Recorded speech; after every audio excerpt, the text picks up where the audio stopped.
बाबु यहाँ आऊ न एउटा सरप्राइज भनौँ थाहा छ तपाईँको हाम्रो स्कुल 11 बजे खुल्छ कसरी थाहा पायो तिमी महानगरबाट स्कुल भनेर आऊ होइन तर स्कुल भोलिबाट भनेको त स्कुल त महानगरले त 11 गतेबाट भनिदियो के किन र शिक्षकहरू सबै काठमाडौँमा आन्दोलनमा जानुभयो बोर्डिङका पनि छन् बोर्डिङको होइन सरकारी स्कुलको अनि सरकारी स्कुललाई मात्रै होइन प्राइभेट स्कुलहरू पनि बोर्डिङहरू पनि सबैलाई बन्द गर्ने आदेश भनेर चाहिँ आयो रे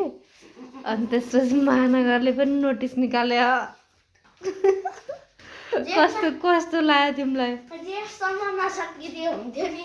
जेठबाट स्कुल जान पाइन्थ्यो जेठबाट त मजा आउँछ पढेर भ्याउनु पर्ने जेठबाट how was your feeling today के भन्ने मामा घरबाट घर आएको खुसी भयो कि होइन उता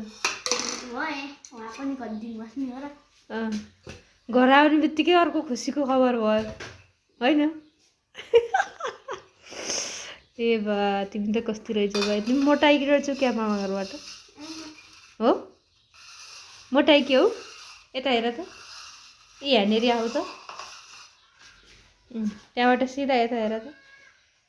तिमी मोटो देखिछौ सही हो कि तिमी खासमा मोटाइरहेछौ कि मामा भात धेरै खाऊ क्या कति खाऊ ए भात धेरै खाएर मोटाइकी हौ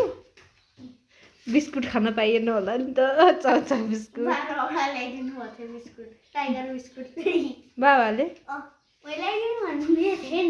टाइगर खायो भने एकै दिनमा भ्याउ होला एक दिनमा 2टा खायो होला कतिवटा खायो मक्ख परिहन मामाबाट घर आउने घर आउँदा स्कुल बिदा हुने ए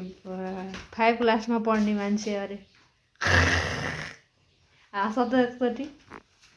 एकचोटि हाँस न